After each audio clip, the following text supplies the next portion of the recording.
Hello, scholars. This is Chauncey Joyce, ready to do a study suggestion checklist and sample questions with you today. But before we start, I want to highlight a really big idea in finance, and this is a quote from Warren Buffett about intrinsic value.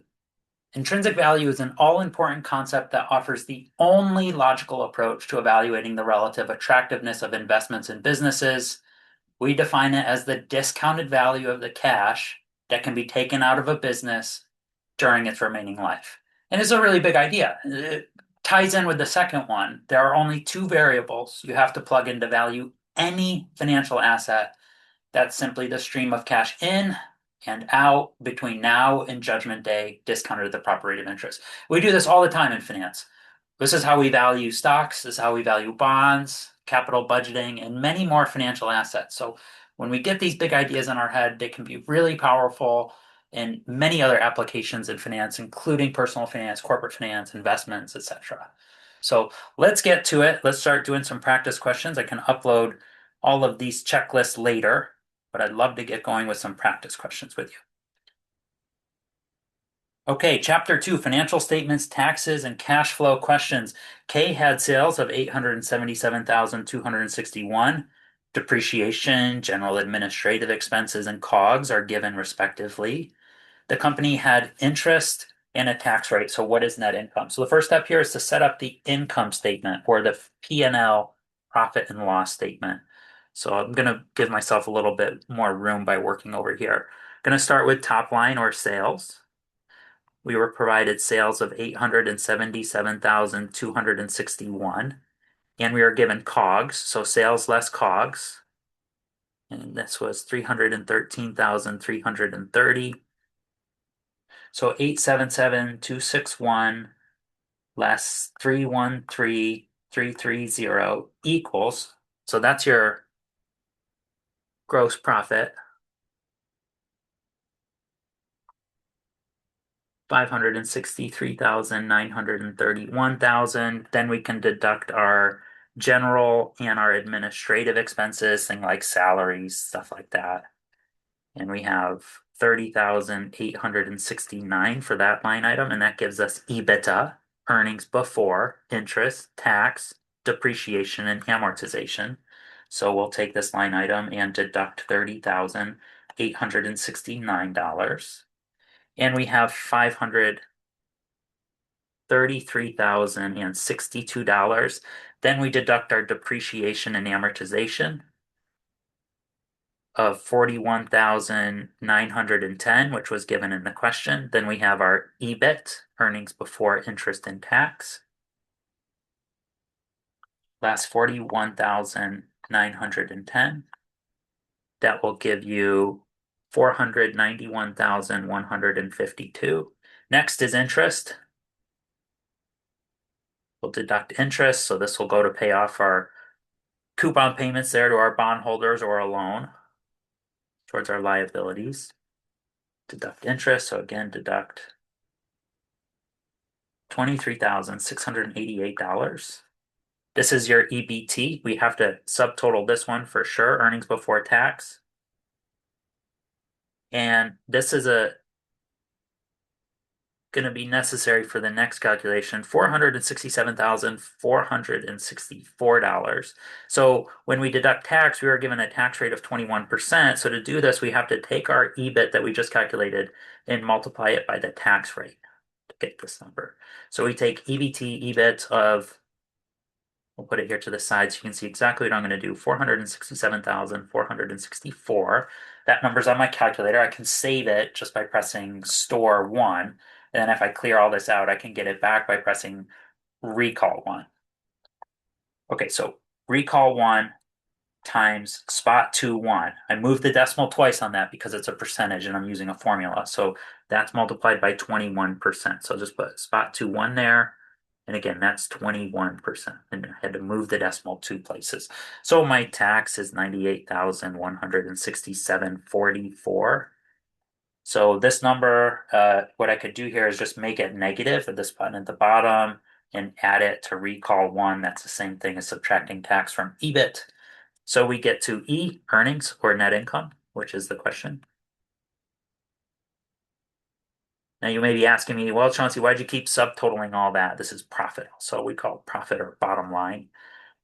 Well, I subtotaled all this because it's going to help me answer some questions later on about operating cash flow and profit margin, 296.56. All right, so my final answer there is $369,296.56. Let's just check it. And that is the answer that is correct. So we call it an income statement in a textbook and in a classroom, but when you get out in the real world, we call it a P and L, profit and loss statement, because bottom line would either be a profit, in our case it's profit, or a loss. So P and L. Next question. Now this is really, really fun because we're actually getting into some finance topics here about cash. Cash is king. Profit is not cash flow, and it's a bad proxy for cash flow. So we have to make some adjustments in finance. When we see an income statement like this, we want to convert it to cash flow. So we're going to tease out a couple elements now that we have all this, and operating cash flow is next. Operating cash flow is equal to your EBIT, earnings before interest and tax, add back the depreciation, and then deduct taxes. So Chauncey, why'd you deduct the depreciation just to add it back later? Well, the fact that we have depreciation will eventually lower our EBT or our pre-tax profit, which means it'll lower our tax. So there's a tax savings there because we depreciated the asset. And that amount of that savings is called the depreciation tax shield. So we had to deduct depreciation to get to an accurate number of EBIT. And then we go back and all we do is pick up EBIT, add back the depreciation, then deduct the tax. So while depreciation itself is a non-cash expense, it does save us cash because it lowers pre-tax profit, which will mean we pay less in taxes.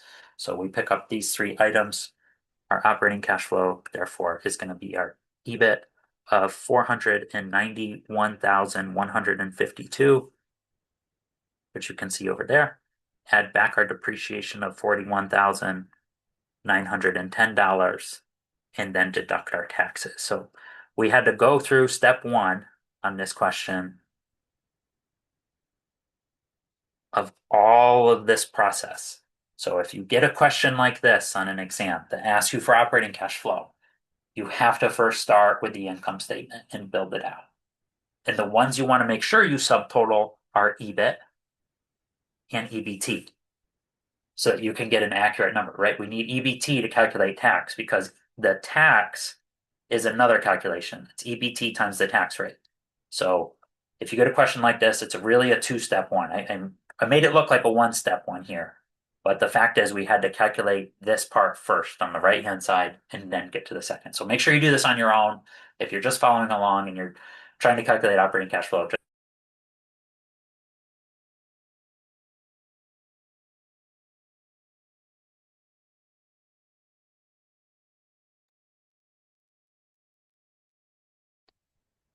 it looks like I had a little technical glitch there, but it looks like we're back.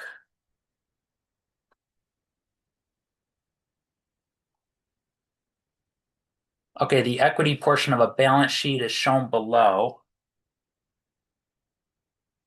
I don't know where my video went, but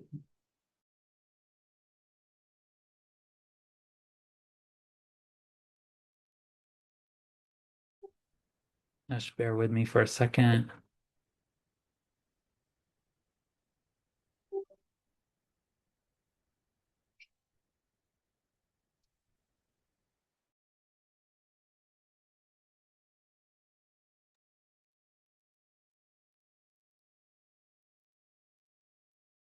Okay, hopefully you can still hear me. I'm having some technical issues here with the camera, so we'll just have to focus on the notes for now and not my pretty face. So, all right, we have the equity portion of a balance sheet, and the reason I'm focused on equity here is the goal of the financial management team is to maximize the shareholder value. So I pay particular attention on all the calculations involving shareholders, equity, cash flow, etc. So shares outstanding, to calculate shares outstanding accurately, I'm going to just call 2022 the beginning period and 2023 the ending period. This way, if you have to rewrite these equations, you can still get the correct answer rather than just focusing on the year. So the shares outstanding at the end, I'll put shares ending. In this case, it's beginning though. So shares beginning are equal to the common stock amount. So common stock at the beginning period over the par value. And the par value is $1 per share. Common stock is $1. So when we divide this, the result will be in shares. 1,351,414 divided by 50 cents par value per share. So where I got these numbers is the common stock line item here for the beginning period, in this case, 2022. 1,351,414 divided by 50 cents is just the same as multiplying by 2 in this case. You should get to 2,702,828 shares.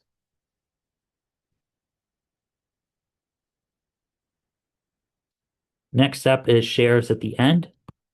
And if this number changed, we either issued more shares or bought back shares. And in this case, it does change. So we have common stock at the end over par. $2,352,033 divided by 50 cents per share. So dollars divided by dollars per share will result in shares of 4,704,066 shares.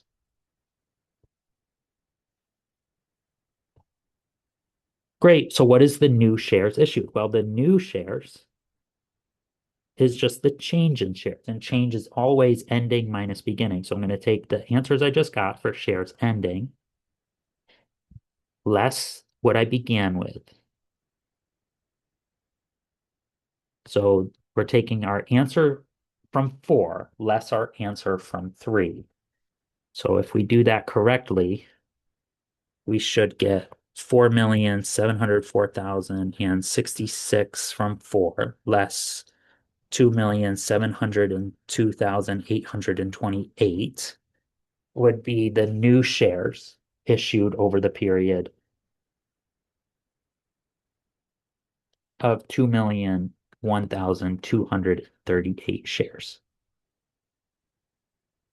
Right, to answer this one too, we could have also just taken the change in common stock, calculated that, and then divided by par value, but this is fine. Calculate the proceeds from new shares. So we issued more common stock. So when you issue new shares, what's happening is you're filling out the common stock first at 50 cents value per share. Any additional funds raised from that would go and fill out capital surplus. So any amount beyond 50 cents per share is going to get dumped into capital surplus. So when you issue new shares, two accounts will change, common stock and capital surplus. So to get to the total proceeds, I'm going to try to squeeze this in here onto 2 rows. It's just the addition of the change in each of those. So I'm going to take common stock at the end. Again, change is always ending less beginning. So it's common stock at the end of the period less common stock beginning of the period. And then I'll add the change in capital surplus. So cap surplus ending minus beginning.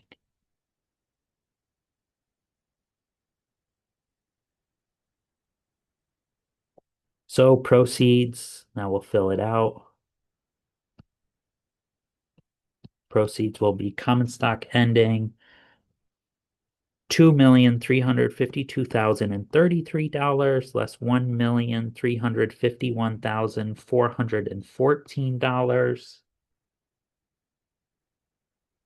And now I need to add the change in capital surplus. So the change there is $7,272,076 less $2,925,758. Okay. I'm going to save this number of 2 million shares on my calculator. So all I need to do there is go store 1, and that'll save that in there. So 2,352,033 less 1,351,414. That's my change in common stock, and I can just add 7,272,076 less $2,925,758 to get to my proceeds. It looks like that's correct. There we go. Right there, $5,346,937.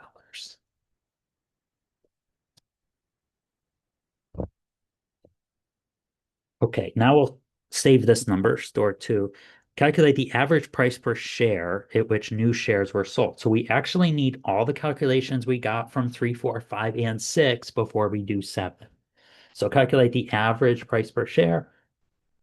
This may look like a one-step question, but it really is just going to use all the other steps from above. So we'll take our proceeds, total proceeds gathered, right? The change in common stock and the change in capital surplus proceeds over the new shares. So this is actually quite an involved question. We just take that 5,346,937 divided by our total new shares of 2,001,238. So we have a dollar amount on the numerator, shares an amount on the bottom. So our result, let's take a look. We'll divide by recall 1 equal an average price per share of $2.67 per share. There we go. And it was just our proceeds over our new shares. Again, don't just study 7 and think you could take proceeds over new shares, right? Because we got proceeds by doing all the work for 6, and we got to the new share calculation through, whoops, we got to the new share calculation by doing all of the work for 3 and 4 and 5. So just watch out for that. All right, chapter 3. So conveniently enough for me, take a look. In this case, they're all the same numbers from question number 1 and 2. We have the same sales, depreciation, general administrative expenses, and COGS, and interest expense and tax rate. So step 1 to this is, again, to set up your income statement. Start with sales, deduct your COGS, deduct your G&A, and so on. So I'm going to scroll back up to the beginning. Your step 1 is to do all of this work over again. Right? Sales less COGS equals gross profit, less G&A is EBITDA, less depreciation, less interest, and then you have to subtotal to EBIT, then subtotal to EBT or pre-tax profit. Then to calculate tax, you take the EBT you got and multiply by the tax rate, and that will tell you tax, then deduct tax to get to earnings or net income. So the last question we were on was, what is the profit margin? Well, profit margin is a really important one, especially for shareholders, is just net income or your profit, right? Net income over sales, your top line. So it's your bottom line divided by your top line. It's the 369,296.56 over top line sales of 877,261. So again, why is this so important for shareholders? Why am I doing all the kind of equity focused calculations? Look, after we made sales, everybody else got paid. We paid for the cost of the product, we paid some salaries, electricity, etc. We've allocated the cost of a long-term asset over its life. We've paid off the debt holder, we've paid off the government. So what happens now is the cash, if there's cash there, it could go to pay dividends or get added to retained earnings. So the company has a choice with their profit, give it to the owner in the form of a dividend, or keep it and expand internally, right? We call that the addition to retained earnings, which you'd see on the equity portion of a balance sheet. It would be this line item here. And it looks like in this example, right, this company had kept quite a bit of profit, right? They had retained additional earnings there. So to profit margin, let's go back. It's $369,296.56 over top line sales of $877,261. Wow, what a great profit margin. And that is a percentage. So to convert that from decimal form into percentage form, all we have to do is multiply by 100 and you get to 4210 if we round to two decimal places. That is quite a healthy profit margin. That means every dollar they're bringing in sales, they're getting 42 cents in profit. A firm has a profit margin of 29.88, total asset turnover of 879, equity multiplier of 1835. What's the firm's ROE? So you may be thinking, well, return on equity, right, for a shareholder, quite an important concept, right? Again, net income over equity.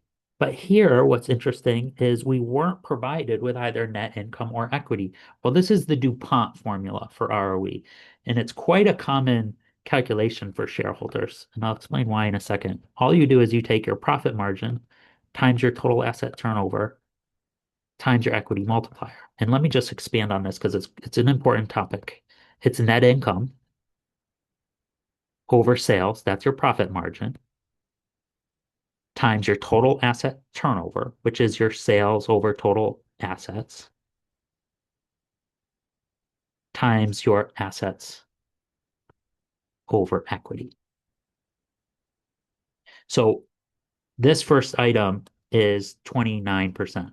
So we have to move the decimal two places to convert it into decimal form before we do any calculations. So that's spot 2988 times this one is no adjustment needed. It's not in a percentage. It's already in a multiple, so we can just leave it like that. Same with the equity multiplier. And we can get our answer there. 2988 times spot 879 times 1 spot 835 is again ROE now in a percentage. So to convert that, that's in decimal form. So multiply by 100 and you'll get your answer of 48.20%. We're rounding to the nearest hundredth place. Okay, so why do shareholders focus on this? Well, it's a really interesting way to say where is the return on equity happening? And this is book value of equity, not market value. So that's not related to stock price, that's just book value. So it's the profit over the book value of equity. Well, it's uncovering the source or the driver of return on equity. Is it coming from operational efficiency, the fact that you can turn sales into profit?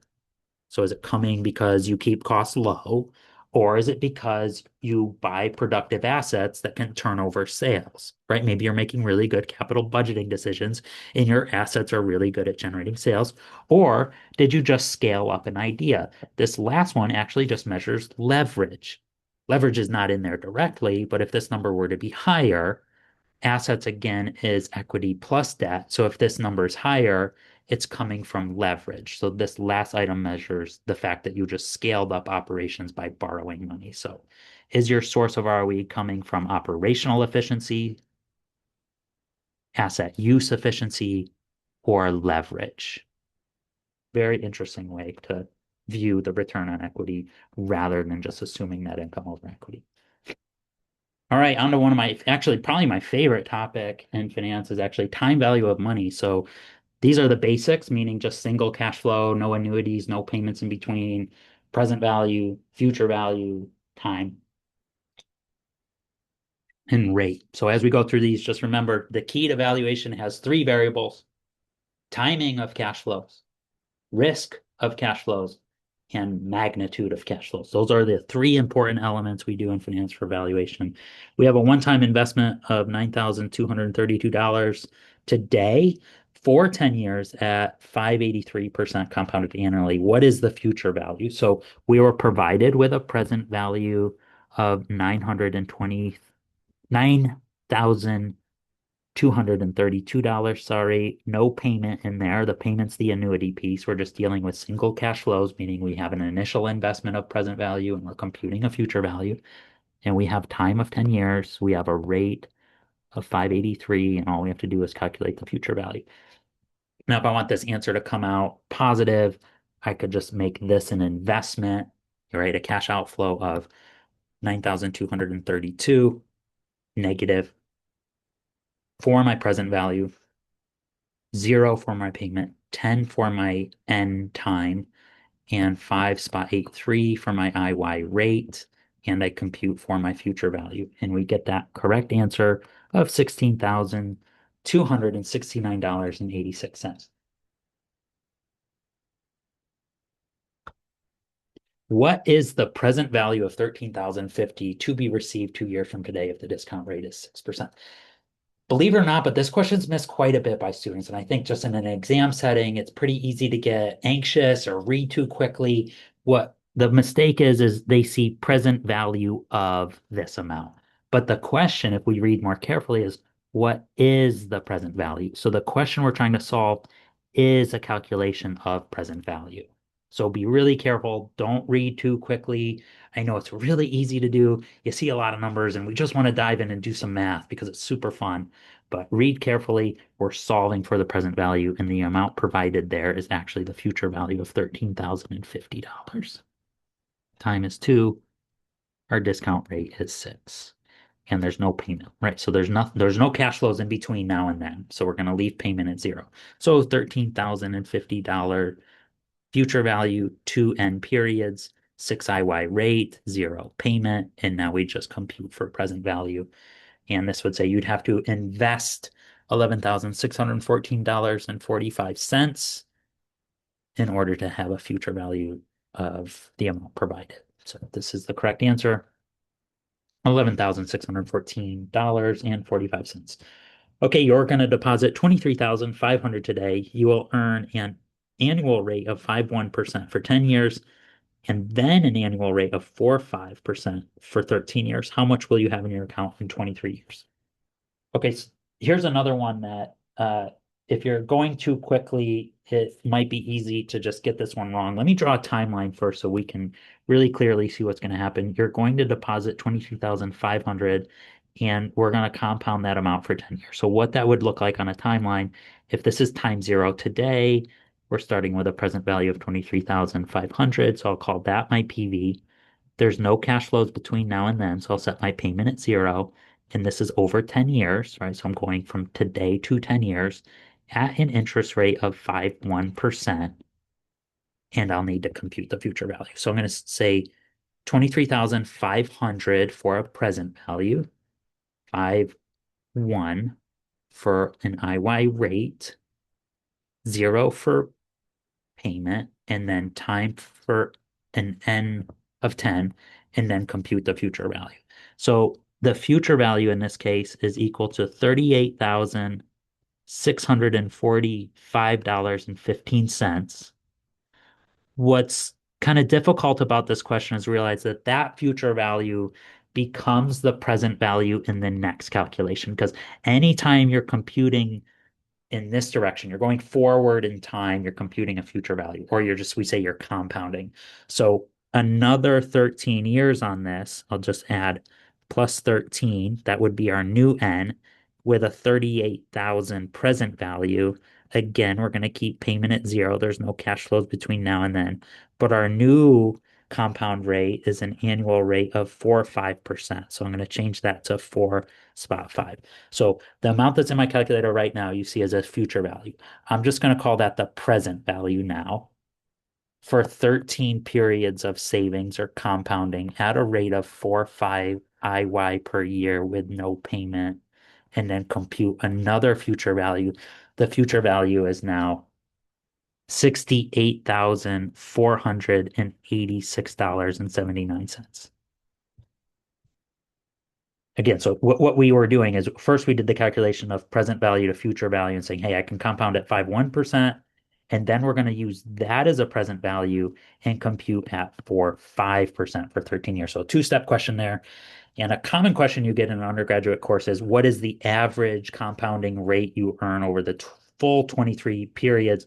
It's common for students just to take a simple average of the two. So you add the 5.1 and add the 4.5, but that would be incorrect. The correct way to do this is to take a present value of 23,500 as an investment with no payments between now and then over a full 23 N years and compute a new IY is 476.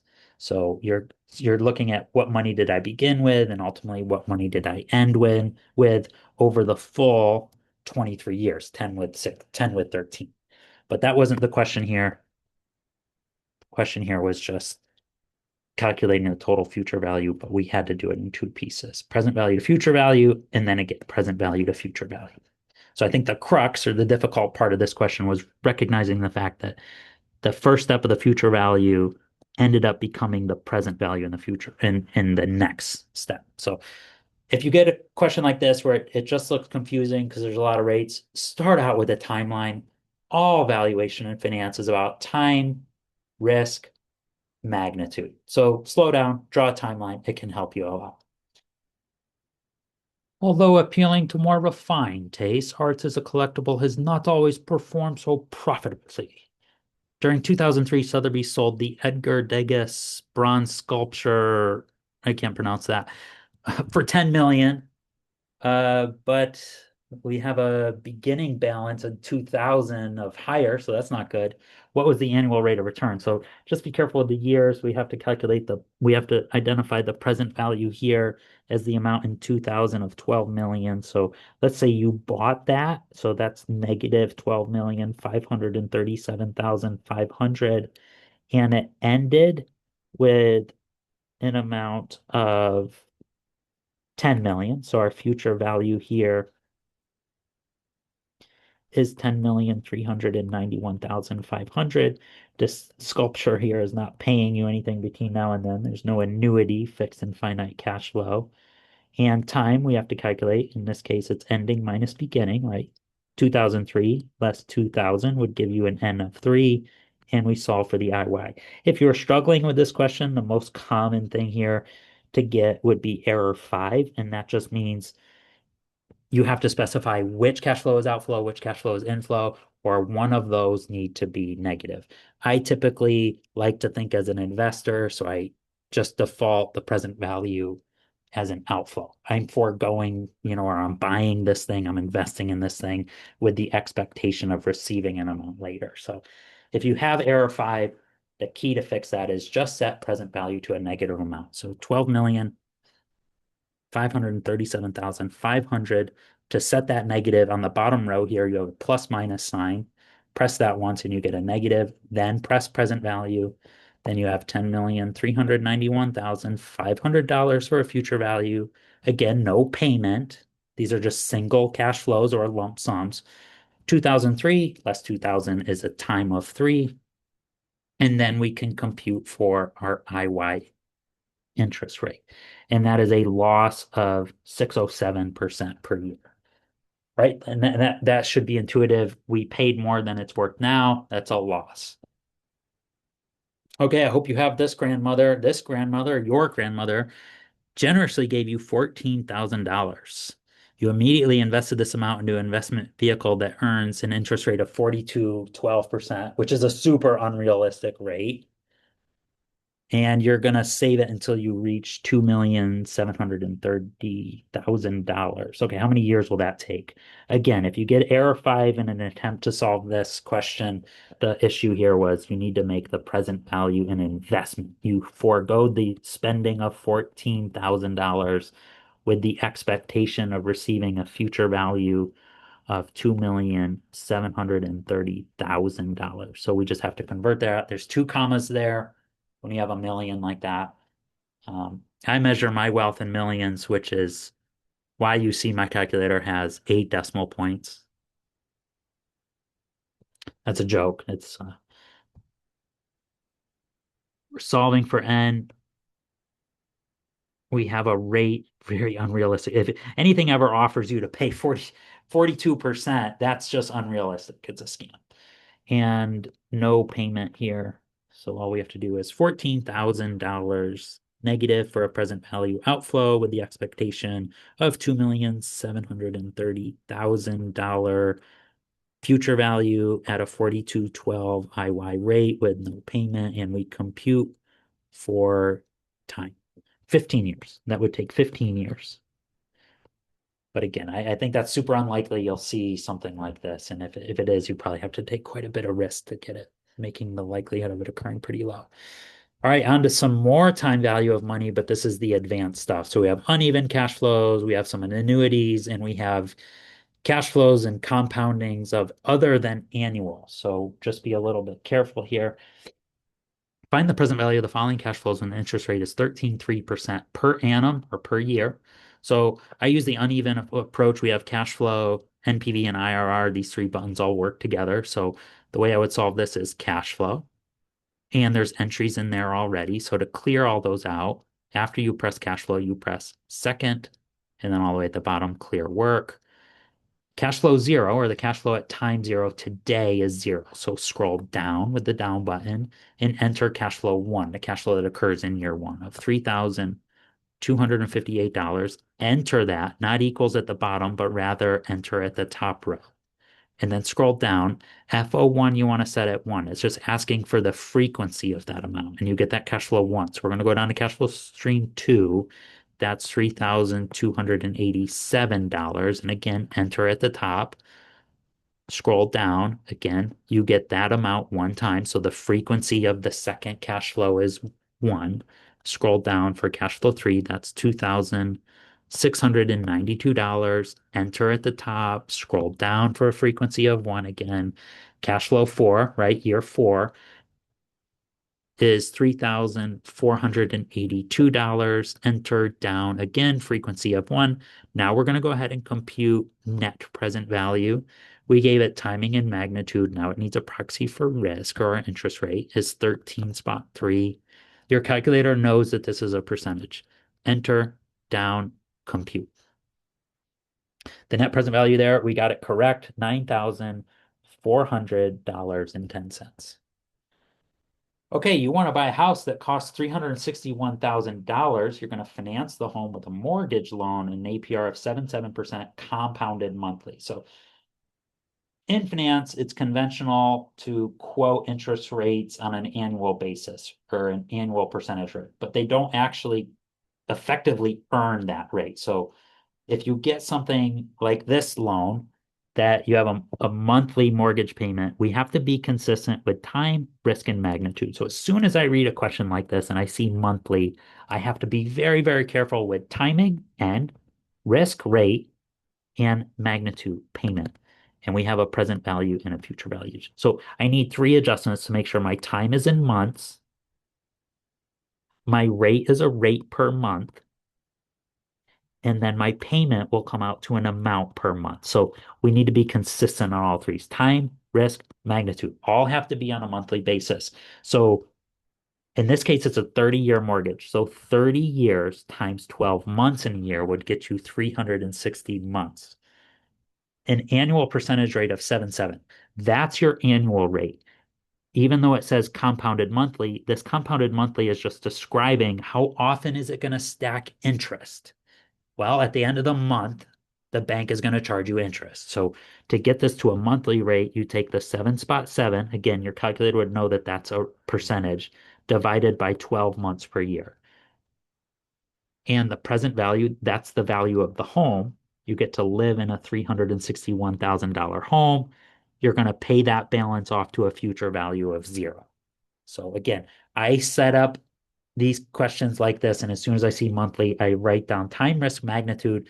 Just make sure they're consistently measured in months, because if you mix one of those up, you will get the question. So 30 times 12 is 360, and months at 7.7 over 12 is an IY there.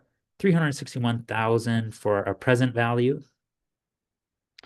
Now you could say there's no additional payment to be made at the end, so your future value is 0. Or you could think of this as we began with a mortgage balance of 361,000 and it will end with a balance of 0. Both of those are equivalent ways of viewing it. Now we have to compute for the monthly mortgage payment. That monthly mortgage payment is $2,573 per month. So again, just be careful on these. I know it's really easy to get excited when we see numbers and start doing math, but when you see monthly, time, risk, payment, all those need to be months, rate per month, and dollar per month. Then you can start calculating the math. But those are where some students can lose points there. Okay, you want to retire 40 years from today with 2,110,000 in your retirement account. If you think you can earn an interest rate of 10.71% compounded monthly, how much must you deposit each month? So again, slow down. Time, risk, payment, right? Has to be consistent. Time in months that is going to compound at a rate per month. So we are focused on $1 per month. And then we have present value and future value to figure out. So you want to retire with 2 million. That's the future value, 2,110,000.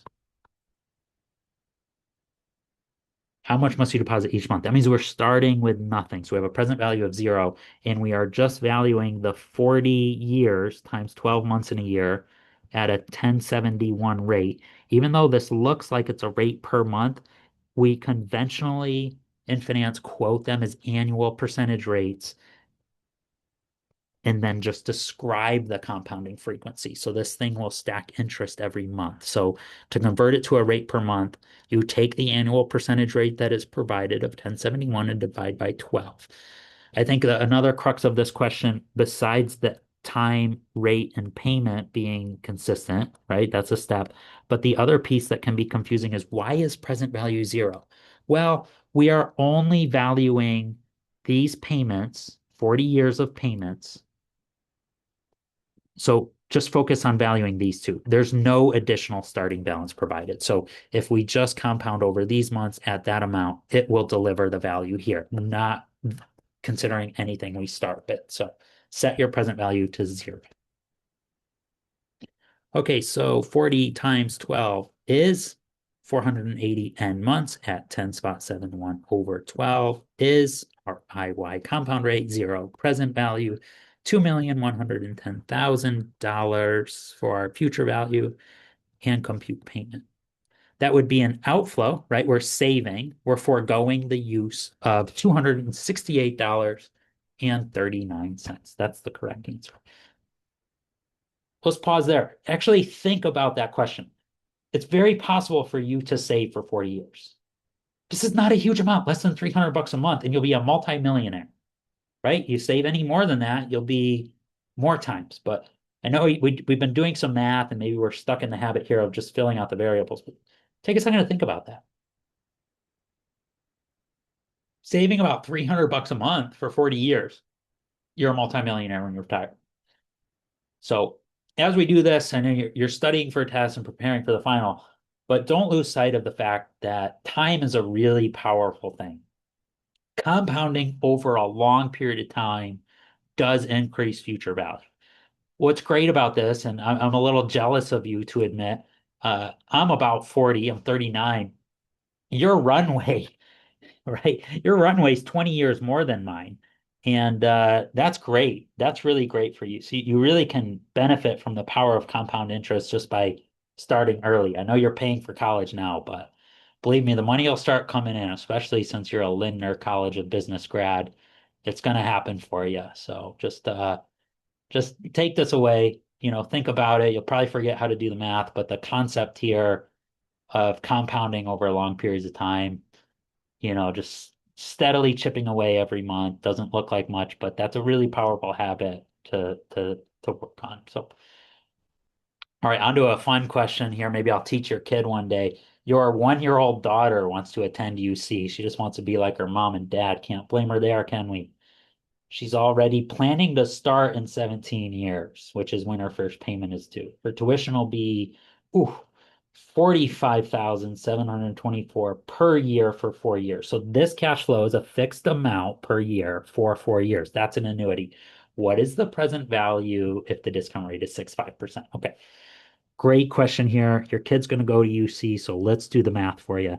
Again, this is a more complicated question, so I like to start with a timeline. Time zero is today. From time one through actually 16, there are no cash flows occurring. It's at time 17 and 18 and 19 and 20 when you have the cash flow. So those cash flows are going to be 45,724 per year for those 4 years. So that's the timing. We're asked to solve the present value. The way I would solve this is actually to recognize that we could do this as the uneven cash flow approach again.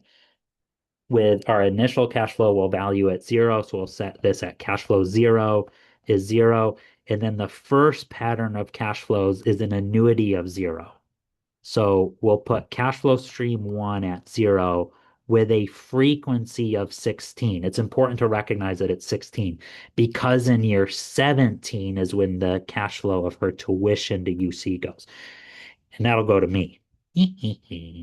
So cash flow stream two is $45,724 with a frequency of 4 if she's staying focused.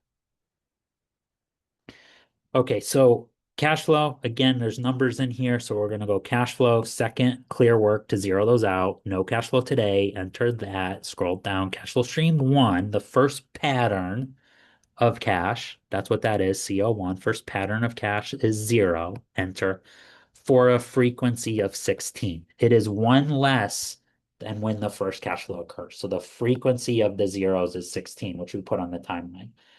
The next cash flow pattern two, is $45,724. Enter that down. That has a frequency of 4. It says cash flow two, okay? But your calculator knows because you've already specified the first 16 years, it knows the next year is 17. So even though that says CO2, it's the second pattern of cash flows. If the first one lasted 16, it knows that this one will be 17. So then all we have to do after we have specified cash flow zero is zero, cash flow one is zero for a frequency of 16, cash flow two is 45,724.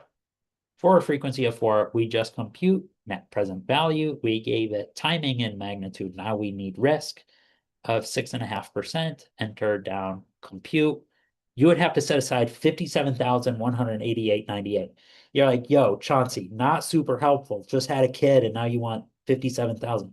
No problem. Usually what financial planners do in this case, now we've already solved the problem, but maybe you actually want to send your kid to UC and you want to plan for it. So like what a lot of families do is what we do is we calculate the amount today, which is 57,000. And then we say, hey, we're just going to spread that across 16 years. So we could set this amount of 57,000 equal to our present value with no future value over 16 years.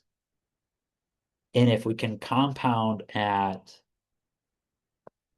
6.5, I think it was, it covered with that, 6.5 IY, we could compute for a payment of $5,854 a year. So if you don't have any money when your kid is born, which was my situation, you could just plan to save about $5,000 or $6,000 a year for 16 years, and then you'd have enough to pay the tuition. So we're just moving that present value into an annuity stream before the second annuity occurs. So again, we can do this. We can move time throughout money because we know all three variables: time, risk, magnitude. Timing, risk, and magnitude are the key to valuation in all financial assets.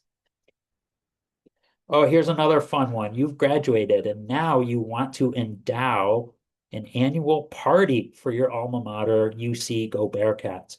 You want the event to be a memorable one, so you budget 30,000 per year. That would be a pretty cool party per year forever. So this is a perpetuity, and that's what an endowment does. So it's a perpetuity. This party will be once a year forever. We earn 8%, and this is an equation, right? So your present value is equal to C, or the payment, over R. So this is the payment is 30,000 per year. Whoops, $30,000. 30,000 over R. We have to move the decimal in this case because we are doing math on a percentage. So $30,000 over 8% is $375,000. Okay, what does that really mean? Like, why does it work like this? Well, if you invest with UC $375,000 today, look, in 1 year, that's going to compound to times 1.08. It's going to compound to this. You spend 30,000 on the party, you're back left to the beginning balance. So essentially, we're just partying off the interest. So see, if we cross multiply this 8 by the 375 times 508, you'll get to the 30,000 interest. So every year if you save 375,000 this year and then you earn 8%, you can spend 30,000 on a party. That's why this is a perpetuity amount. It goes on forever because every year we can expect to earn 30,000 in interest. Once we do, we throw a great party and then we invest again, earn 8% interest, which is 30,000, and then party again. That's how endowments work. So if you want to live on forever, consider endowing a professor or giving them money. I know that's way out of the way because you're spending money on college now, but we call these gifts legacy gifts. Okay, now on to bond valuation. So again, same concepts are going to guide us here about timing, risk, and magnitude. Wine and Roses offers a bond with a coupon of 6.5% semi-annual payments. We have to be careful there. It's a frequency other than years. Yield to maturity, that's just our discount rate for bond valuation. We have bond maturity in 13 years. What's the market price? So again, time, risk, magnitude here. I'm going to set up first. These all need to be semi-annually adjusted. So time needs to be in semi-annual periods. This needs to be a yield to maturity per period. So IY is referring here to the yield to maturity. And the coupon payment. How you solve this is coupon payment is equal to the coupon rate times the face value divided by the number of periods in a year. In the case of a semi-annual bond, there are two periods in a year. If this were an annual payment bond, we'd just be dividing by one. So the coupon payment here is just the coupon rate of 6.5%. In this case, we have to move the decimal because we're doing math on a percentage in a formula. 6.5% times our face value of 1,000 over two is our amount of our payment.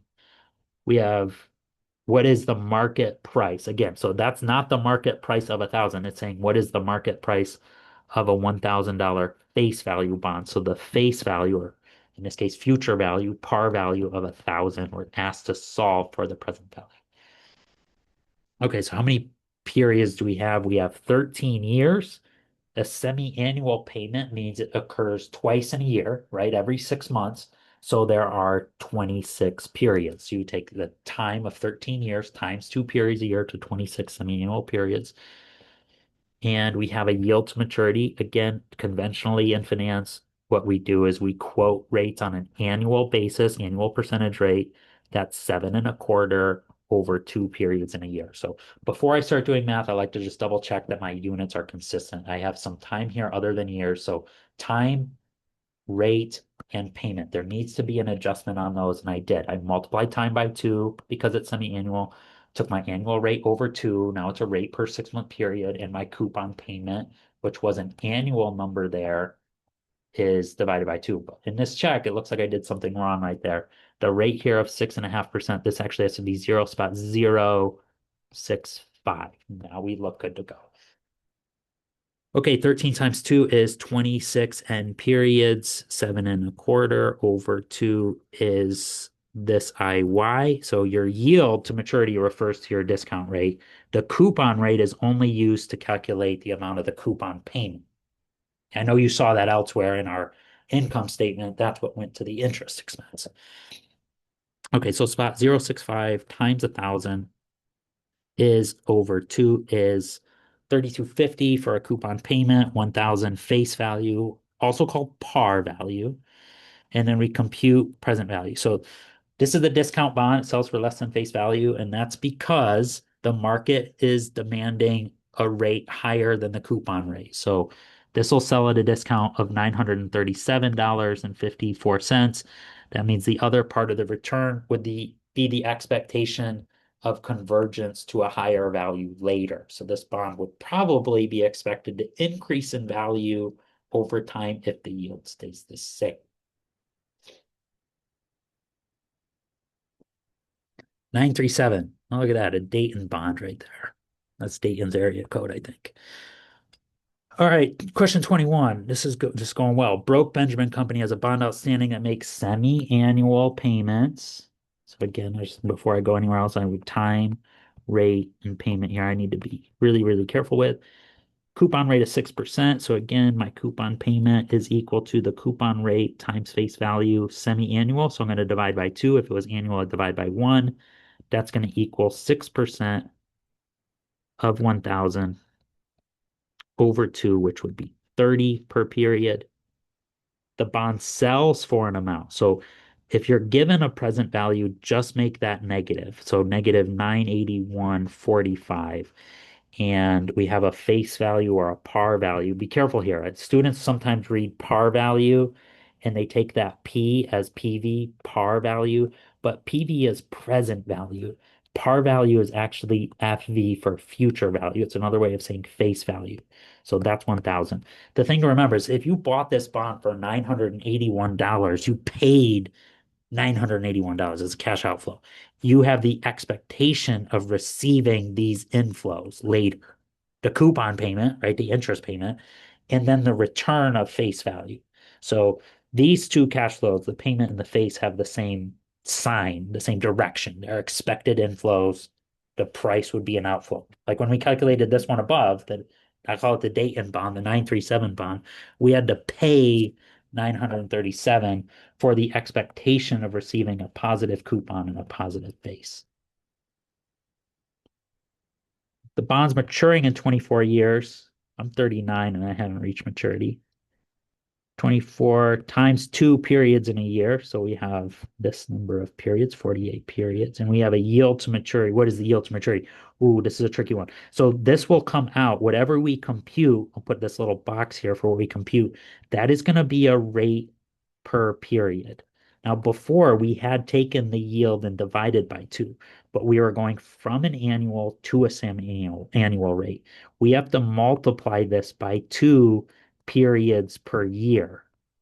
So that's going to be the step that a lot of students miss because when we value this bond on a semi-annual basis, right? Semi-annual time, semi-annual payment, what's going to come out is a rate per 6 months. But again, in finance, we conventionally quote rates on an annual basis.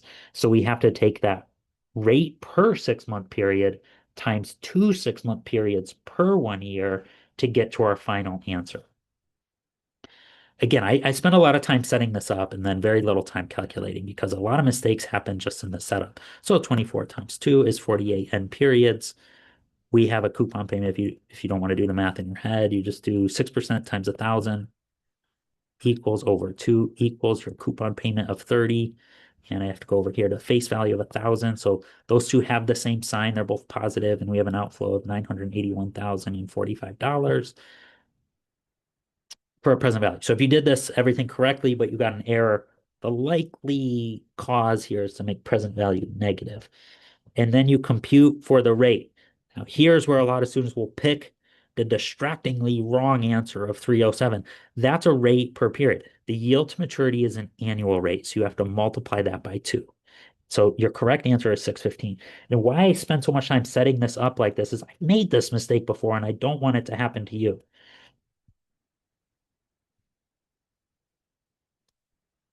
Hang on, I think my computer's overheating. There it goes.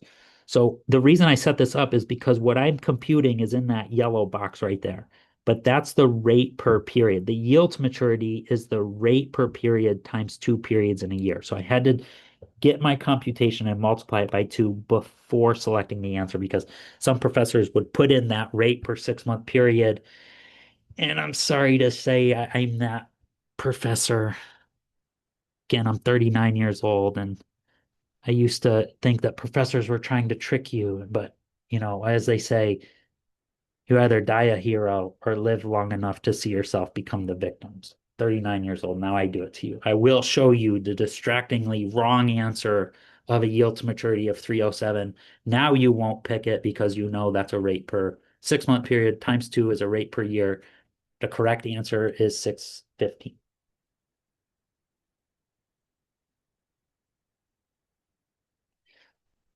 All right, 22. We again have a semi-annual bond, so hopefully you're getting a little bit better at recognizing what to do here. Semi-annual bond, we have time. Oh, so 13 years, 6%, face value 1,000. What is the percentage change if the market yield rises? So if the yield to maturity goes up, then the bond's value will fall. So we will expect another decrease in value here. So let's do two things. Let's just set this up and then we'll calculate the percentage change. So time, rate, payment, and then future value and present value. So we have a 13 year, that's 13-year times two because we have a semi-annual bond, that's 26 periods. If the rise is two, so that's your ending value from the current, that's the beginning value of 5.5%. So 5.5 over 2 is your beginning yield to maturity per period. If you have a 6% coupon bond, that's the same bond we had up above, which is 6% times 1,000 over 2 to get to a 30 period. Let me just write that out for you again. That's a coupon rate times face value divided by 2 because it's a semi-annual bond. We divide by 1 if it was annual. So that is 30. Face value or par value is 1,000. And we're going to compute that price. That's the beginning price. And then the ending price, what I'll do is I'll put that here is time hasn't changed, but the yield will increase to 5.7 over 2. Again, payment would be 30, face wouldn't change, and we'd be left with an ending price. So we'll compute ending price, compute beginning price, and then to get to a percentage change, all you do for a percentage change, I'll put percentage delta price, percentage change in price is equal to the ending value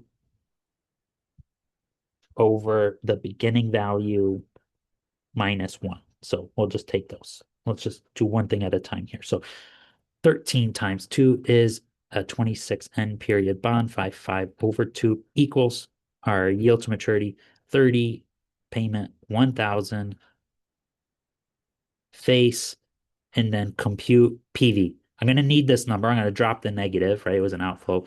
I'm going to store that because I'm going to need it in the second calculation. $986.81.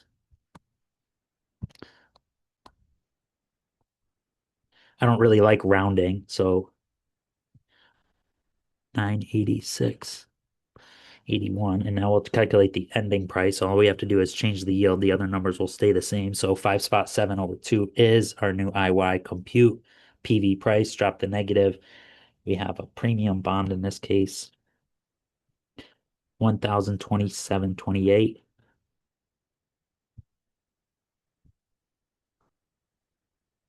And then again, deduct 1 to get to a percentage change. So this number divided by recall 1, I saved that number, equals, oh, for heaven's sakes, we did something wrong.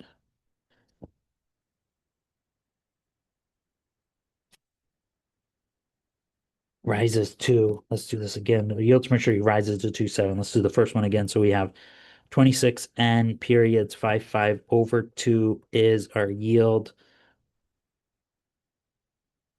Yep, 6% payment. So that's a 30 payment bond with 1,000 face. We'll compute that price. Okay, that looks better because the coupon rate exceeds the payment. So yes, that should be a premium bond. That should be over 1,000. Sorry, I didn't catch that earlier. That's 1,046.01. 1,046.01. So we'll take, again, I'll just store 1 and then I'll just change the yield to 5.7 over 2 equals our new IY. Compute for another present value, drop the negative, ending over recall 1 beginning equals then less 1. So subtract 1 from that. That's a percent. So to change it from decimal form into percentage form, you just have to multiply by 100. And that's a loss, which is what we were expecting. That's how I knew it was wrong, just kind of some intuition there. As interest rates increase, valuation decreases. So I was expecting a negative number there before doing any math here. So okay, we have a couple more pages to go. We're almost there. We need to raise 24,590,000 to fund a new project. We're going to sell bonds with a coupon rate paid semi-annually again. How many bonds must be sold? Okay, so time, 16 years times 2 periods in a year. will get you a number of periods where we provided with a year to maturity. Yes, 21, 25% over two would now be a rate per period. We have to be careful because we have a face value here called par value. So FV is $2,000. And be careful then with payment as well. That's the other one that needs to be consistent. Again, your payment is equal to your coupon rate times face value over the payments in a year. For a semi-annual bond, we're dividing by two. For an annual bond, it'd be one. So that coupon payment is 19% of face value of 2000 over two. That will come out to 190 per period. Okay, so 16 times 2 is our N of 32, 21, 25 over 2 is an IY of 1063, face of 2000, coupon, here, I got kind of lazy there, I just did the math in my head, but let me just show you, it's 19% times 2000 is over 2 is 190 for our payment, and then we just compute for the price. So the first step in this bond it doesn't say so. The question is just asking for the number of funds necessary to raise. But what we need to do is calculate what is each bond worth. So we're calculating an amount per bond. That's $1,796.60 dollar per bond. And if you're not sure whether you multiply or divide, well, our goal here is to raise dollars. So somehow we need 24 million, then you put the comma, $590,000. So to get to that, we have an amount which is a dollar per bond, a dollar of 1796.60 per bond. So if you just multiply that by, we'll just say bonds. Look, this unit and this unit would drop off, and then you're left with dollar equals dollar. So the correct way to do this here is to say, well, the number of bonds is going to equal the dollar amount of 24,590,000 over the amount per bond. So I'll put that amount here, 1796.60 per bond. So right when you divide a dollar by dollar per bond, the answer will come out in bonds. So I'm going to take this number, just store it, and then you put the 24,590,000. Yep. Divided by recall one equals the number of bonds, right? So dollars will drop off, the denominator's denominator becomes the numerator, and you're left with 13,687 bonds. So you actually have to round up to one bond to raise that amount. Let's hope I did that in the solution. Yep, let's go. 13,687 bonds to issue. So again, the tricky part here might have been step two. First step was find the price of the bond.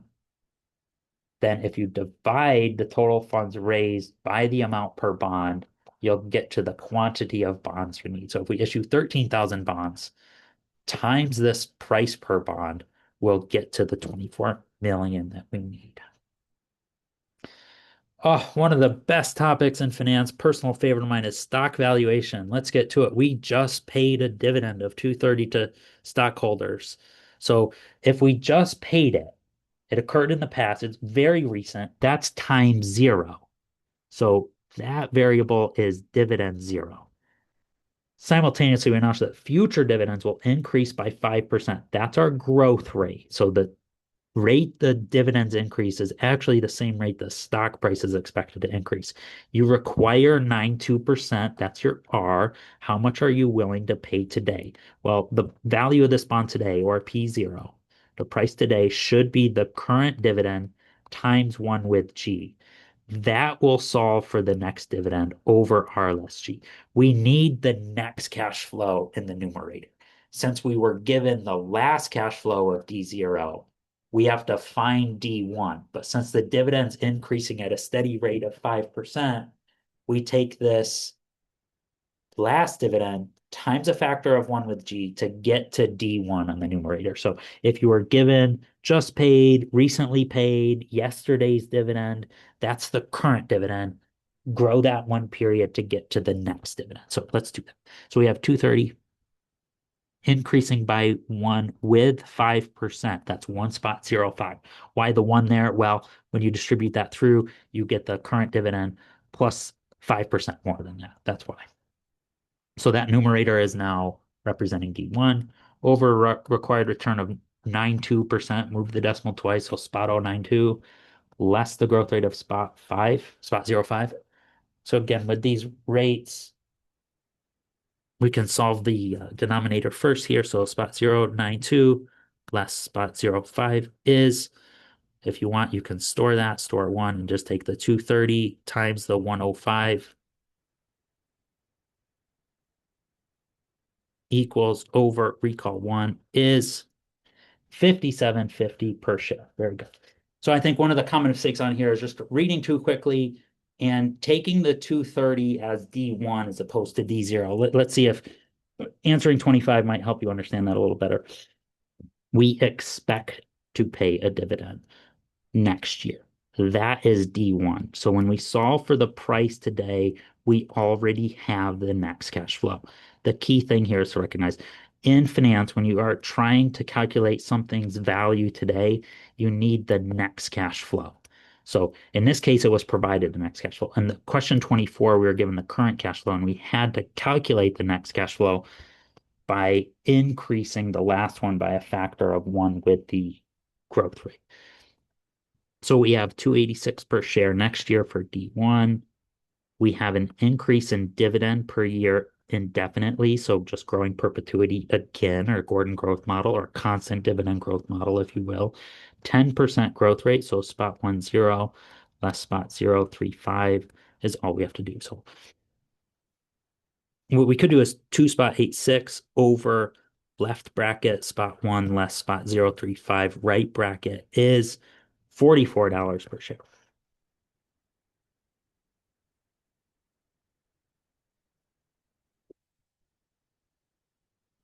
A firm belongs to an industry whose median PE ratio is 1965, expected to be constant the next several years. Earnings per share this year, EPS 0 is 808. Earnings per share is expected to grow at 4 or 5% in the next 5 years. Estimate the current stock value using TTM multiples approach, trailing 12 months. So actually, this is a fun one. Please don't get this one wrong if you get this one on an exam. We've already calculated a median, which is like the middle number in other firms. So other firms sell for 19 times their earnings. We're going to use that times our earnings of 808 to estimate what our value should be. So this is valuation through comps or comparables.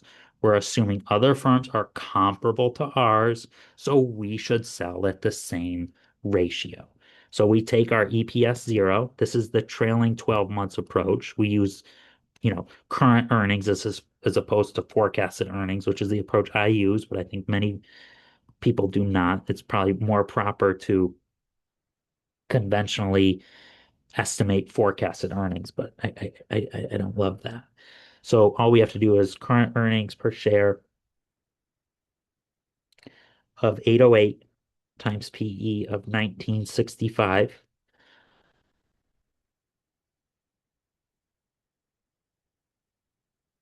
And you get to 158. So not that much fun. You probably don't want that one on your exam, right? Because you had to just wasn't too exciting, right? You take earnings per share times PE and you get to P. Why? Well, it's E times PE would leave P, right? Those would drop off and price is price. Here's the thing. You have to calculate this first. So you look at other firms, maybe you're valuing a bank, look at a couple other banks, take the middle bank number as a price to earning multiple, and there you go to calculate the market price. How does this relate to what we were doing in chapter 2? Well, great question.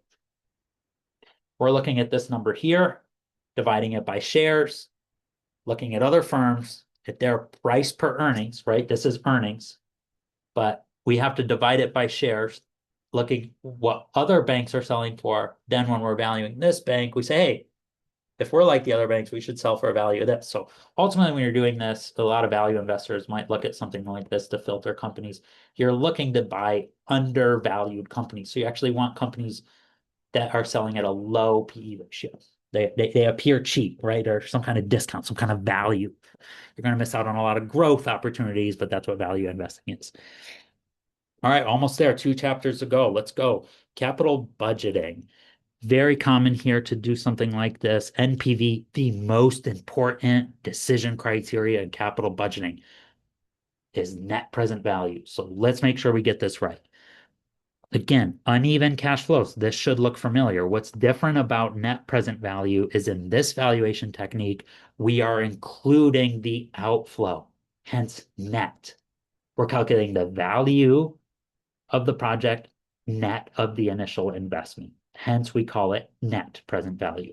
So we'll take a look on our financial calculator here. Cash flow, NPV, and IRR. These three buttons can work together. We first start by computing or entering all the cash flows. There's numbers in here already. So when you go to cash flow, zero it out by pressing second clear work. Now, since net present value includes the outflow, we now have to enter cash flow zero, the initial cash flow at time zero today. 28,800 outflow. Make sure you're getting that negative here. It's the bottom row button here. Enter that at the top row, scroll down 12,800, enter down. You get that cash flow at a frequency of just one time. So scroll down to cash flow two and enter 15,800. Enter that for a frequency of one. Scroll down to cash flow three for 11,800. Enter that, and now compute your net present value. We gave it timing and magnitude. Now we need a proxy for risk, and we have a required return or cost of capital of 10%. Enter, down, compute. The net present value is greater than zero, so we should accept this project, right? So our net present value, net mean including the cost of the project, this idea would create about 4,000, or maybe it's 4 million here, dollars in value to the firm, great project here. Accept it because net present value is greater than zero. That's how to use that decision criteria. Since we're already here, what would the IRR be? Well, the first step is still the same. We would be entering all these cash flows in here, but instead of pressing NPV, we'd look at IRR, the internal rate of return. So we could just go compute IRR, compute again. It's 19%. So if we were to use the internal rate of return decision criteria on this one, what we'd be doing is comparing that to the required return or the cost of capital. Since this project delivers 19% return and we only require 10, we would accept based on the IRR decision criteria. But IRR can mislead you, right? If the cash flows are non-conventional, so if one of these again turn negative, that could mislead you. Or if you had to choose between two mutually exclusive projects, IRR could also mislead you. But I wanted to make sure you knew how to calculate IRR. Okay, what is the payback period for the following cash flows? Payback period is a measure of time. How many years does it take to pay back the cash flow? So if the initial cash flow was 4,700, that's the amount to pay back. So what you do is you take that amount to pay back and see how much you make in the next year. So you take the 4,700 and in one year you'll make 1,100. So after one full year, you still have 3,600 to pay back. So it took at least 1 year. So then you take that 3,600 and deduct 1,300. And you have 2,300 still to pay back. So now 2,300, it took at least 2 years, 2,300 less the next year's cash flow of 2,125. Still, you have 175 to pay back. Now it looks like we can stop that part because it took 3 full years. So we have 3 years. We still have some left, but we only have 175, and now we'll pay back within this year. So now we can take 3 years and add a fraction of the year of the remaining amount to pay back over the next year's cash flow. So you know when to do this calculation when the amount to pay back is less than the next year's cash flow. So we take the 175 over the 1,200 equals a fraction of the next year. So it takes 3 full years plus 15% of the next year. So our total answer is 315. All right. Study qualitative aspects. Very good. Got it. All right. Oh, good. Love this. Oh, good, good, good. Another operating cash flow question. Be careful on this one, though, because operating cash flow in Chapter 7 is a little different because financing expense is considered an irrelevant cash flow when we do capital budgeting. So the piece that's different here is we're going to exclude the interest expense here. So we're evaluating a new project. Take a second to read through those.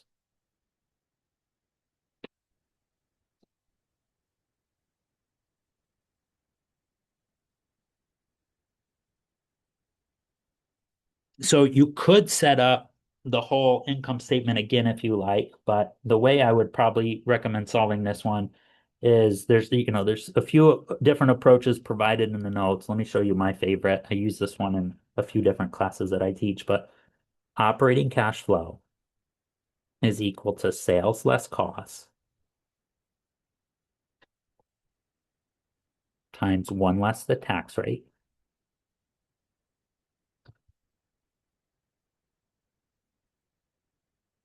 with the tax rate times depreciation. The reason I like this one is because the second term here is called the depreciation tax shield. That represents the amount of cash savings the firm can experience because it depreciated an asset as opposed to expensing it. So that piece is called the depreciation tax shield. So operating cash flow equals sales less costs. Let's go through that. We have sales of 605,381 less annual costs of $265,237 times one less the tax rate. So that's 21% there. So one less spot to one. Again, that's a percentage. So we have to move the decimal two places to the left and then add that to the tax rate. Again, spot to one times depreciation. We actually have to calculate that. So the project will initially cost this amount depreciated straight line over 10 years. So to get to depreciation, you just take the 729,000 depreciated straight line to zero. So you just subtract zero there over 10 years. Okay, so 605,381 less cost of 265,237 is, and then times one less 21, which is spot 79 equals. I'm going to save this number so I can do the next math. So I'm going to press store one. And if I need it back, I just go recall one. So then I calculate spot 21 times, we're dividing by 10, that's just 72,900. Or so it's just moving the decimal over one equals. So that's the second term. That's the cash we save because of the depreciation tax shield, the fact that depreciation lowered the amount of tax we owe to the government. Take this number with recall one, and you get the correct answer for operating cash flow of 284,000. Why are we doing this? Well, we can't just take profit. Profit is an opinion, but cash is a fact. Cash rules everything around me. Cash is king. Profit is not cash flow. In finance, we're valuing cash flow. Shareholders want to be paid in cash, a dividend, share buybacks. So we can't just take earnings. We have to make an adjustment to operating cash flow and then ultimately to cash flow. Last chapter, hang in there. I hope you're still in here with me. You purchase a stock at a price of $54.82.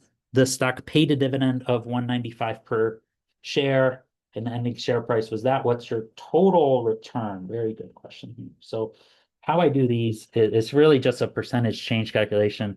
Your return is take all the cash in, less out over beginning. So let's do that. So the return here is ending minus beginning over beginning. So we have 61.24 at the end of the year, and we have a dividend of 195, but we had to pay 54.82 over beginning of 54.82. So 61 spot 24 with 195 less 5482 is over 5482 is. That's a percent. Again, it's just in decimal form. So in decimal form, it's about 1.5 times 100 is 1527%. Some of you are saying, like, where'd you come up with that equation? It's probably a better equation out there somewhere, I guess, but it's just for me. I just look at a percentage change. I take my ending cash flow, ending minus my beginning cash flow over the beginning. Right? The cash flow I'm left with at the end is the ending share price. I could sell it and receive 61. I've already pocketed the dividend of $1.95, less the beginning cash flow over the beginning cash flow. So this is just the percentage change calculation we did before. It's also the same thing we did as ending over beginning minus one, right? So those are the two things. There's percentage change calculations. You could use those quite a bit if you look at your shopping and you see a percent off. You could also do the same equation there. Okay, a stock had these varying annual returns over a 5-year period. If we had invested 100,000, how much would it be worth? Okay, cool. Let's start with 100,000 and let's take a look. We have 100,000, so we could actually, if you want a formula, it's this: present value equals future value times 1 with R1 times 1 with R2. You just keep doing this, etc. We have 100,000. We're going to make 6%. So 1 with R. Why 1? Well, multiply that through, you get the 100,000 plus now 6% on top of that. So after 1 year, you have 100,000 times 106. This one's a little trickier. You have to do 1 less spot 243. And then the next one's even trickier because you have 1 less spot 0.005, right? So spot 0.5%. Oh, sorry. Negative spot 5%, right? To move that decimal would be 1, 2, 2 decimals over. So 1 less spot 0.005. That's very, very close to 0, right? So the resulting number here would be a number really close to 1 times 1 spot 332 and then times 1 spot 0.76. So let's take a look. Let's do these one at a time. Did I get them all? 1, 2, 3, 4, 5. Okay, yep. So 100,000 times 1 spot 0.6 equals. So after 1 year, you have $106,000. Then times bracket 1 less spot 243 end bracket equals. Then after this year, you have 80,000. Then times bracket 1 less spot 0.005 end bracket equals. This is how much you have after 3 years. Then times 1 spot 332, then times 1 spot 0.76 equals. At the end, you are now left with $114,430 at the end of the 5-year period. That is not the only way you could have solved it. You could have also computed the geometric average or the compound annual growth rate on that compound average growth rate and then compounded at that rate. But A stock, 33 and 34. This one's kind of cool. Look, we're 2 questions in one. Let's tackle it. Stock had returns of 16, 23, 15, loss of 11, gain of 30, loss of 5. What is the arithmetic average? What is the geometric average? All right, so there's 2 different averages. Let me just explain why we do this. The arithmetic average is a pretty good guess at the expected value. That's the one that we think is in the center of the distribution. It's the most likely outcome. Really good number if you're going to guess next year's return, but a really bad number for considering compounding over a long time. If you're compounding over a long time, you want to do the geometric or the CAGR. If you read a lot of financial news, they call it a CAGR, compound annual growth rate, compound average growth rate. In a textbook, we call it geometric. In the real world, we call it a CAGR. So let's calculate the arithmetic average. Similar to an arithmetic average on your homework, you just add them all up, divide by how many homework you have. We're going to do the same thing here. We have an arithmetic average, RA. The return arithmetic is 16% with 23%, with 15%, less 11%, with 30%, less 5%. Look, anytime I have percentages in a formula, I just move the decimal twice. How many returns are there? 1, 2, 3, 4, 5, 6 over 6 years. Good, got them all. So spot 1, 6 with spot 2, 3 with spot 1, 5 less spot 1, 1 because it's a loss with spot 3 less spot 0, 5 is my numerator over 6, an average of 11.33% arithmetic. Why would I use that? It's my guess. So what next year's return will be fine. It's just an expected number. It's the mean, the arithmetic average. It's this expected value in the center of a normal distribution. So while returns could be really high or could be really low, it's just the center number. Okay. Center of that distribution. So measure of central tendency, the mean, the arithmetic average, the expected value, all of that is this. All of those are just different terms for the same math we just did. Geometric, I love this one because it's the one we should be using when you compound over a long period of time. This is the rate that your portfolio would earn over multiple periods. You would not want to use the arithmetic average. The arithmetic average is going to be too high. It's going to be an inaccurate number for compounding our savings over a long period of time. So your geometric average is our return geometric is hard bracket, which means you do it as a second step, one with R1, one with R1, then times one with R2, times one with R3, and you just keep doing this, blah, blah, blah, blah, blah. End bracket means you do all that first, and then you raise it to the 1/nth or number of periods. In our case, that's 6, then less 1. So let's just do it. Return geometric is 1 spot 1, 6 times 1 with R2. So again, I'm just kind of skipping a step here. 1 with R1 is 1 with 16%. So 1 with spot 1, 6 is 1 spot 1, 6.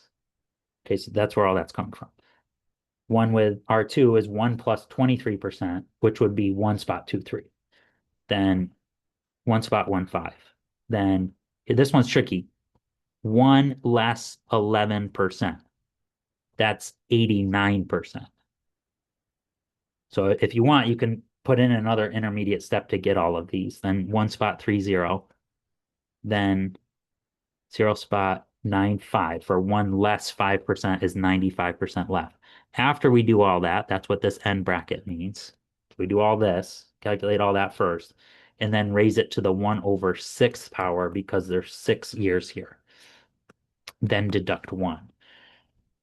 Okay, we've written that out. Fine. Another common mistake for students here is they'll accidentally add all of these factors. But when there's nothing shown, there's an invisible multiply sign between the parentheses. Okay, so we're actually going to multiply all these factors together. So let's just do that. 1 spot 1, 6 times 1 spot 2, 3 times 1 spot 1, 5 times spot 8, 9 times 1 spot 3 times spot 9, 5 is, that's my hard bracket number. All those factors multiplied together. To raise this to the 1/6 power, press Y to the X. That's the button above the 9. Y to the X, 6. Inverse. That's the second button above 9. Then equals. That's the factor in the hard bracket raised to the 1/6 power. Then deduct 1. That's your decimal form answer. If you want that in percentage form, which is what it asks for, you multiply by 100 and you get your average compound return. 10.33%. Why is that cool? Well, look, that was, that's your yield to maturity. That's your compound rate. That's your discount rate. That's the rate we've been using for this IY button all semester long. Now you know how to get to it. All right, last question. We are almost there. Using the returns below, calculate the arithmetic average and standard deviation for X. So we got to this measure of central tendency before. That was your arithmetic average. Two things in finance, though, when you're looking forward is you want to know expected return and then likelihood of being near it. So the way to measure variance or volatility or uncertainty is standard deviation. Like how likely are things out here? So you may guess that that's your next number, the arithmetic average. But knowing the standard deviation would tell you a little bit about how far away could we be from that number, right? There's no guarantees in finance, but we can look at the past to understand how close do we think we're going to get to this thing, or how risky is it, right? It's just one measure of risk, not a great measure of risk, but it's a measure of risk. Let me show you a shortcut to doing this so we don't have to do it in a formula here. And number 7 and 8, if you look above those buttons, you see data instead. Under data, we can enter in all this data and then we can compute the statistics on it. So to get to data, it's in yellow, press second data, which is number 7. There's some stuff in there. So again, go second, clear work, that'll zero it out. We only have one series of numbers here. And so we're going to just fill out all the X's. It's going to ask for X and Y. We don't have a Y, so we're just going to leave it there. So X1 is 15%. So whoops, backspace, spot 1 5 for X1 year one, enter down. Again, we don't have a Y series, so we're going to go down to X2, spot 1 8 for 18%, skip Y2. X3 is 9%, so spot 09, enter down, down. Spot 09, negative. Make sure you hit that negative button on the bottom row. Enter for X4. Down, skip Y4, go to X5, and spot 1 for 10%, enter. We've entered all the data. Now we have to compute the stat or statistic. So second stat, linear, scroll down, sample size N of 5. Yep, we had 5 years. That checks out. Scroll down. X bar is your arithmetic average. So that's 8.6% arithmetic average. You could have done that approach also to solve the first part of the last question. Scroll down, SX is what we want. That's the sample standard deviation. So the sample standard deviation is 10-50%. That's the correct one. You don't want sigma X. That's the population. The way I think of it is, look, we just have the past 5 years of returns for X. We don't know what the next 5 years would be or how many years are after. We don't have the population. We just have a sample. So your sample is going to be a little bit higher percentage than your population, but SX is your sample standard deviation, which is our correct answer. So we have a measure of central tendency of 860, right? Mean arithmetic average expected return of 8.60% and a standard deviation of 10-50%. And that's about it. So thanks for joining me here. I know this was a long session, but I really appreciate your hard work and your diligence, and it was really fun.